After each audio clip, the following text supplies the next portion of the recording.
हरे कृष्णा। आज मैं कृष्णमयी संध्या आप लोगों से एक बात शेयर करना चाहती हूँ। वो है हु वी रियली आर। हम सच में कौन हैं?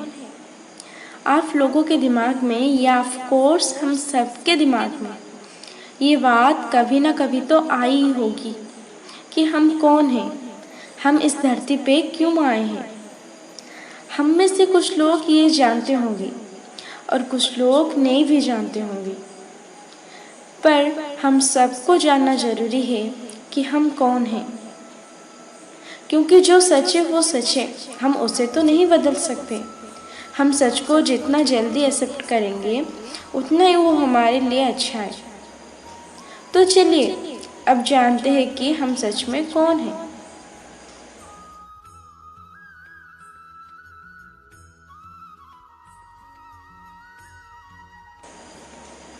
स्वाभाविक रूप में देखा जाए तो हम सब मनुष्य हैं। हम अन्य जीव जंतुओं से बेहतरीन हैं। मनुष्य जन्म को सबसे दुर्लभ भी कहा जाता है, क्योंकि इस मनुष्य शरीर से हम बहुत कुछ साधन कर सकते हैं। वेदों में ये वर्णित है कि हमें 84 लाख योनि के बाद ये दुर्लभ मनुष्य शरीर प्राप्त होता है। 84 लाख योनि मतलब हम पूर्व जन्म में कीड़े मकोड़े छिपकली कुत्ते बिल्ली भी होकर जन्म लिए होंगे। हम पूर्व जन्म में कुछ और थे, अभी कुछ और है। तो आप सोचिए, कुछ एक चीज है जो कल कुछ और बन के जन्म लिया था, आज मनुष्य होकर जन्म लिया है। तो कहने का ये मतलब है, वो क्या चीज है जो अलग अलग शरीर धारण करता है। हम इस शरीर से बहुत प्यार करते हैं। मोह में आकर हम सर्वदा बोलते हैं कि मेरा शरीर मेरा शरीर। क्या वाकई हम ये शरीर है? मैं एक छोटी सी कहानी सुनाती हूँ। एक महात्मा जा रहे थे। जाते वक्त उन्होंने रास्ते में देखा कुछ लोग खड़े होकर रो रहे हैं। तो महात्मा जाकर उन्हें रोने का कारण पूछा। तो लोग बोले, राम नाम में एक व्यक्ति था, वो मर गया। तो महात्मा बोले, यदि राम मर गया तो वो कहाँ गया? तो लोग महात्मा को राम के शव को दिखाया और बोले, ये है राम, ये देखिए। तो महात्मा बोले, जिससे आप राम बोल रहे हैं वो तो यहाँ पर है, तो रोने की क्या आवश्यकता है? तो लोग बोले, ये राम नहीं है, ये राम का शव है। तो कहने का यह मतलब हुआ, जब हमारे प्रियजनों की मृत्यु हो जाती है तब हम जोर जोर से रोते हैं। वो हमारे आंखों के सामने होते हुए भी हम उन्हें नहीं अपनाते। ये शरीर हमें सबसे ज्यादा प्रिय है। फिर ये शरीर हमारे घर वालों, हमारे रिश्तेदार, हमारे दोस्तों की भी बहुत प्रिय है। तो प्रिय चीज को कौन कोई फेंकता है? मरने के बाद इस शरीर को जला दिया जाता है या मिट्टी के अंदर दफना दिया जाता है। क्यों? कोई तो संभाल कर नहीं रखते, क्योंकि मरने के बाद यह शरीर हमारे लिए व्यर्थ हो जाता है।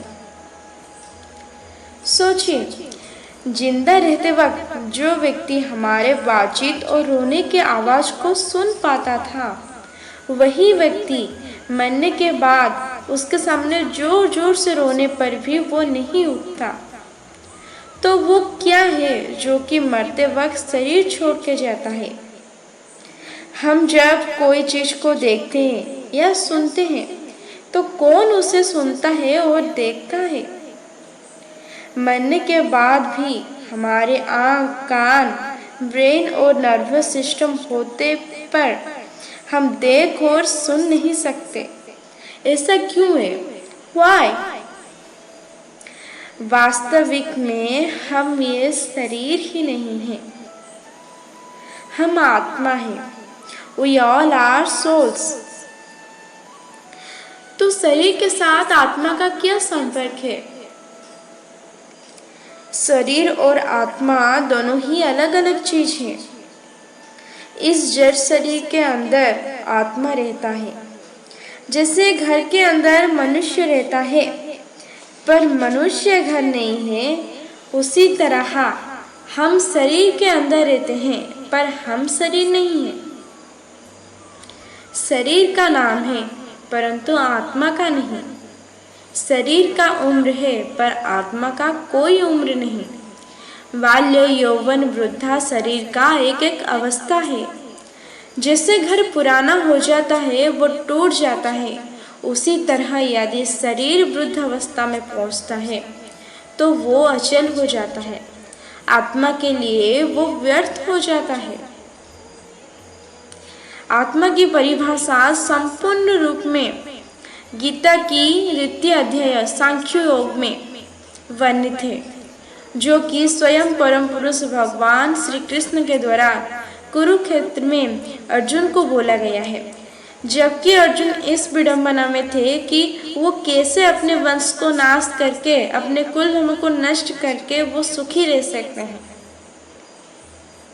तो गीता की एक श्लोक है, वंशस्य जीर्णानि यथा विहाय नवानि गृह्णाति नरोपराणि तथा शरीराणि विहाय जीर्णा न्यन्यानि संजाति नवानि देहि। इसका अर्थ है, ये शरीर आत्मा का एक पोशाक जैसा है। जिस तरह हम पुराने वस्त्र को उतार कर नए वस्त्र को पहनते हैं, ठीक उसी तरह आत्मा व्यर्थ शरीर को त्याग कर नए शरीर को धारण करता है। शरीर नश्वर है परंतु आत्मा अमर है। और एक श्लोक है, नैनम छिन्दन्ति शस्त्राणि नैनम दहति पावकः न चैनम क्लेदन्तोपे न सुषयोति मारुतः। इसका भावार्थ है, इस आत्मा को कोई शस्त्र या अस्त्र द्वारा ना तो काटा जा सकता है, ना अग्नि के द्वारा जलाया जा सकता है, ना जल द्वारा भिगोया जा सकता है या वायु द्वारा सुखाया जा सकता है। इसका मतलब वह आत्मा अमर है। मृत्यु का अर्थ देह का विनाश। आत्मा की जन्म और मृत्यु नहीं है। आत्मा के लिए जन्म का अर्थ देह धारण और मृत्यु का अर्थ देहांतर प्राप्ति है। अभी ये क्वेश्चन आता है कि आत्मा की उत्पत्ति कहाँ से हुई है? आत्मा कहाँ से आई है? तो आत्मा की उत्पत्ति परमात्मा से हुई है। आप एक आत्मा है, मैं एक आत्मा हूँ, हम सब एक एक आत्मा है, पर हम सब की उत्पत्ति वही परमात्मा से हुई है, वही परमात्मा परम पिता से हुई है। कहने का ये मतलब है, जीव में रहती हुई आत्मा एक दूसरे से भले ही अलग हो, पर सब परमात्मा की ही अंश विशेष है। तो आज के लिए इतना ही। अगले वीडियो में मैं बताऊंगी आत्मा क्यों इस संसार में आता है, आत्मा का लक्ष्य क्या है। तो वीडियो कैसी लगी नीचे कमेंट में जरूर बताना। Thank you for watching. Hare Krishna.